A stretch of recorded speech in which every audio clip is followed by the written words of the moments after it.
There are many reasons why an applicant would fail the Global Korea Scholarship Program.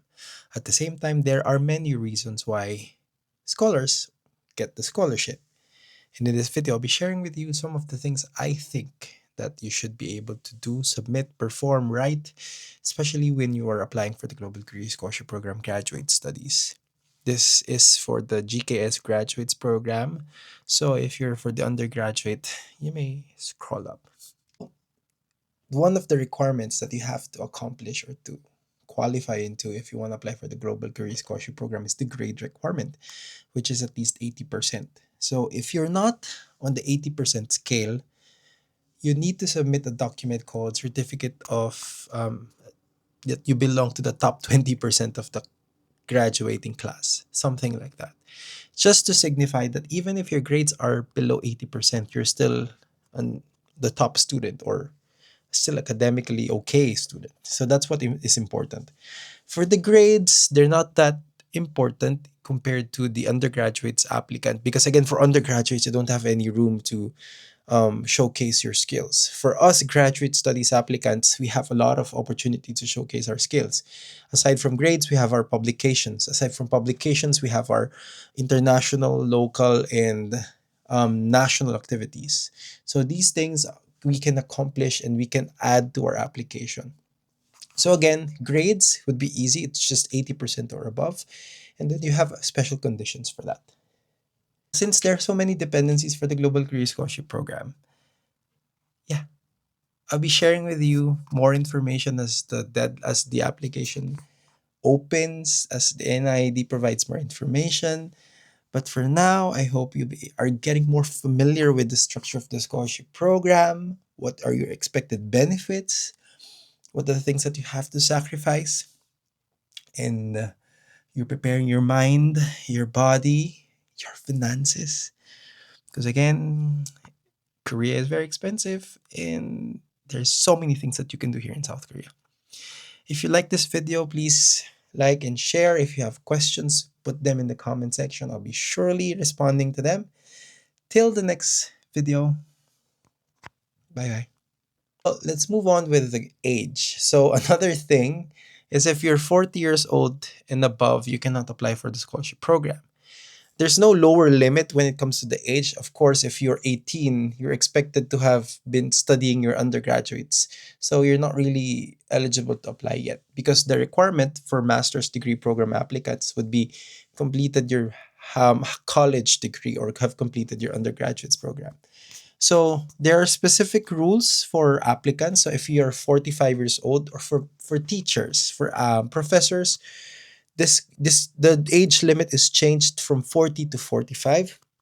But again, the golden rule is 40 years old, at least 40 years old. And what's the rationale about this? So for the 40 years old is that when you finish your master's or PhD here in South Korea, you're expected to contribute something to the society. And it's really hard for you to be able to find job or probably work here in South Korea if you're in the older scale, unless you're here for research, that's one, or unless you're here for business, that's another option.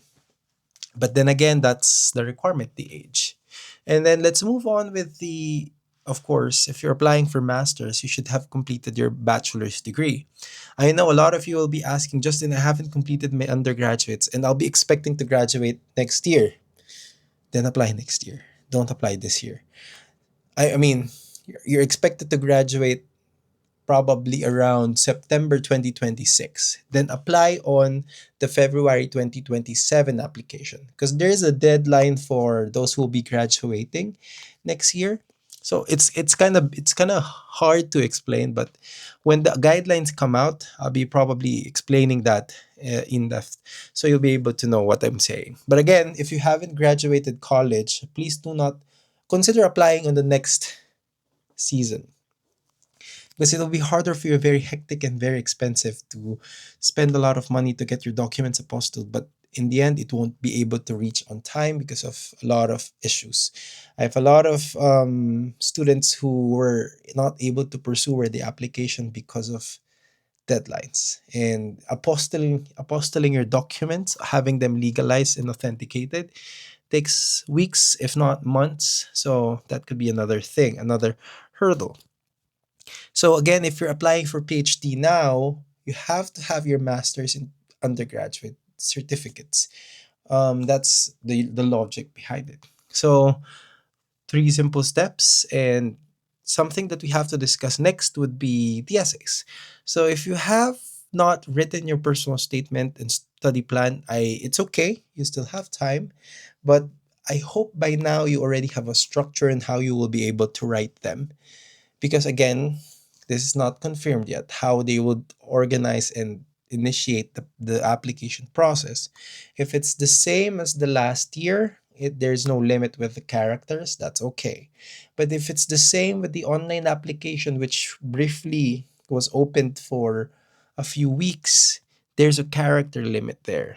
So I highly suggest having a structure, but writing your essay as early as possible is not really a recommended step for now. So again, aside from the essay, the recommendation letter, another important requirement, it depends again.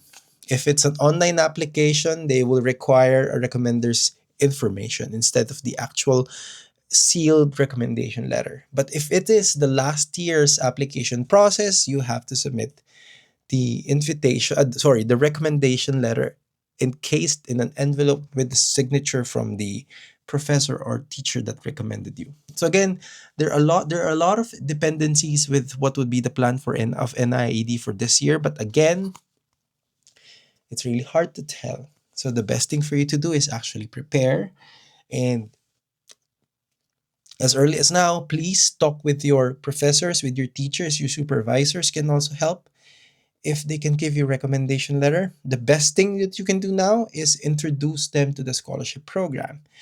Hello, I am Justin. I'm your student from this class. I wish to apply for the Global Korea Scholarship Program, a government funded scholarship from South Korea. I want to study Masters in Business Administration.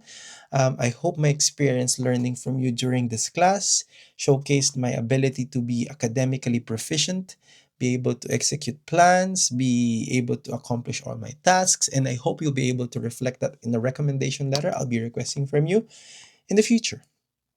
Very simple email to the professor or message to the professor, but that captures everything. What is the scholarship program? What do you want from the professor? What are the things that you wish to see, or the NIED University Embassy wishes to see from your recommendation letter? Very simple. I hope by watching these kinds of video, I mean they're very informal and structured, but you're able to get some concepts, some things that you want to apply. I don't want to say or to create videos like very structured, because I want you to feel like we're just talking. Or like this, talking.